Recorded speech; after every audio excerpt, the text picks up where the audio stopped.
You ever had something that you were just about to throw in the garbage and then you realized its value and then you sold it for more than $500,000? Of course not, but I'll tell you about a guy who did. Hey, it's Mike. Thanks for tuning back in. Today's Friday. I'm giving you a very early Attic Find Friday today because I'm heading off on this day that looks terrible right now to celebrate my 20th wedding anniversary with my wife. Weekend away, so no video tomorrow. Sunday there will be no Clearing the Bases episode. I'm hoping to stop in at Diamond King Sports Cards in New Hampshire this weekend for the first time, which I've been wanting to check them out for a long time. And maybe I'll do a video Sunday if there's enough time and energy left in my weekend, but we'll see. Probably more likely on Monday. So the Boston Garters cards are cards that Pete Steinberg mentioned to me back when I interviewed him in like February maybe. And then I did a video on them not too long after that. It's a really, really interesting, unique set. And this story comes to us from Sports Collectors Daily. Sports Collectors Daily always does an amazing job. If they have done a story on a find, I want to use Sports Collectors Daily for the facts and the details because they always do such a great job. And this story is not yet done. So make sure you are subscribed to my channel to find out the end of this story. When it ends up selling, I will definitely update you next week or maybe on my next Clearing the Bases episode how much these sell for in the end, because there's still about 15 or 16 hours left as I'm making this video Friday morning on the auction. Rick Beasley was cleaning out his garage recently and he opened a bag that had been in his garage for a while, and he looked in and he thought, this is all garbage, and he was really close to throwing it all away when he noticed that there was an old album inside, and he remembered it was his grandfather's album. And on the cover of the album, as you see here, was the remnants of a newspaper cutout of a baseball player, and it had worn away over the years. This is from more than 100 years ago, this album. His father, Fred Beasley, was the son of an insurance company owner, and this album was actually a large ledger that was used, a cash ledger, used by his father, and his father had given it to him apparently to store old newspaper clippings and cards, and he would paste those in, presumably, into this album. And so when Rick, the grandson, opened it up in his garage, pulled it out of the bag, he found a lot of newspaper clippings, he found some cards, photos, things like that. And then he also found these cards that were Boston Garter cards, and he wasn't sure what they were. And he went onto eBay and searched for them, and he found that some of them were selling for about $30. And he thought, oh, that's not bad. I was about to throw these away, and these are actually, $30 each, and there were a dozen of them. So then he realized that they were actually replicas that were selling for $30 on eBay. And he thought, if replicas are selling for $30, how much could the real things sell for? So he started calling up card shops in Louisiana and Mississippi, and none of these card shop owners had ever heard of the cards.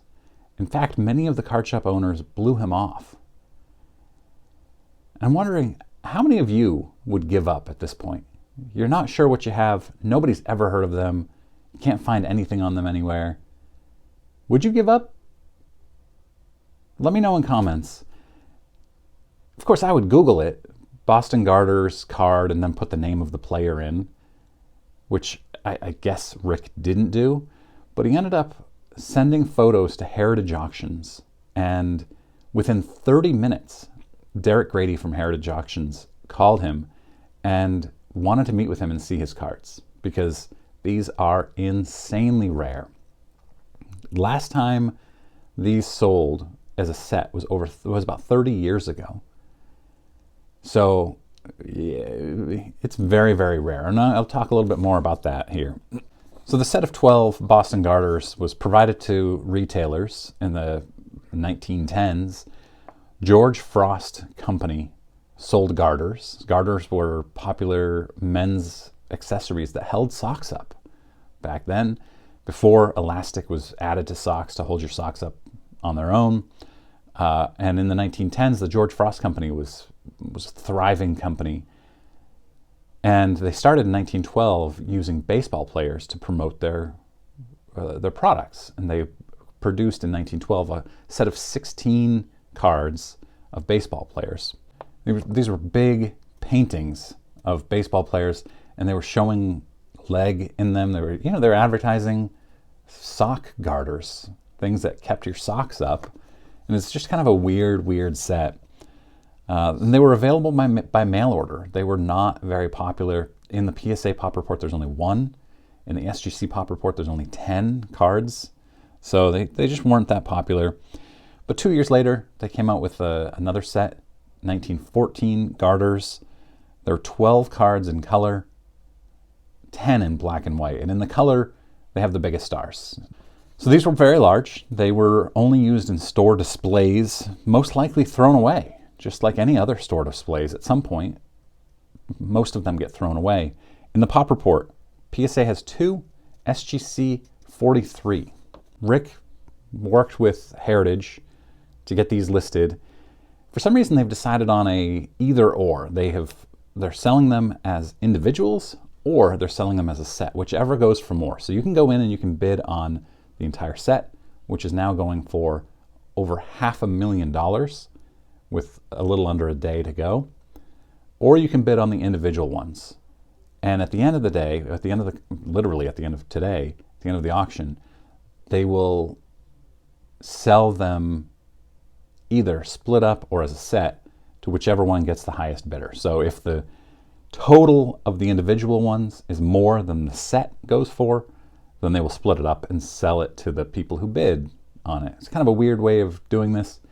I've actually never seen this before. I'm sure it's been done before, but I'm trying to think about what's the best strategy for bidding on these. If you want all of them, is the best strategy to just bid on the entire set and bid on each one individually and try to win? Or is it just to put a high bid on the set? I don't know. Let me know what you think, if there is some sort of a normal way of thinking about these types of things. So currently, the Shoeless Joe card, which last time it sold was like 13 years ago, I think, and these are all low grade too. Last time this sold, I think, was 13 years ago for under $100,000, is now at $234,000. The Triss Speaker's at $30,000. The Ty Cobb's at $190,000. The Joe Tinker, $11,000. Walter Johnson's at $45,000. So, I mean, if you just add up the Shoeless Joe and the Ty Cobb, you're over $400,000 right there. Plus the Walter Johnson, you're at $450,000. So if the whole set is at $500,000, it seems to me like, well, it's going to be close. It'll be close. Also in his grandfather's album were some Cracker Jack and T206 cards. No words on those. I can't find any details on those. And then there's also a Technicolor portrait of Christy Mathewson from a Tuxedo Tobacco advertising display. It is almost as rare as the Boston Garters set, but again, I can't find anything on that. If he's selling it in this auction, I'm not sure. These Boston Garters are the cornerstone, I guess, of this auction for Heritage. It's very cool, very cool. So I will definitely be updating this, not this video, but I'll be updating you in the future. Make sure you're subscribed.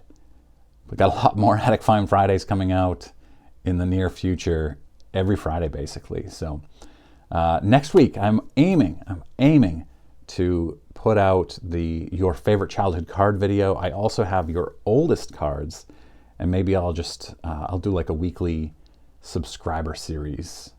But I've got to get into a routine. I just haven't had any time. It's been crazy.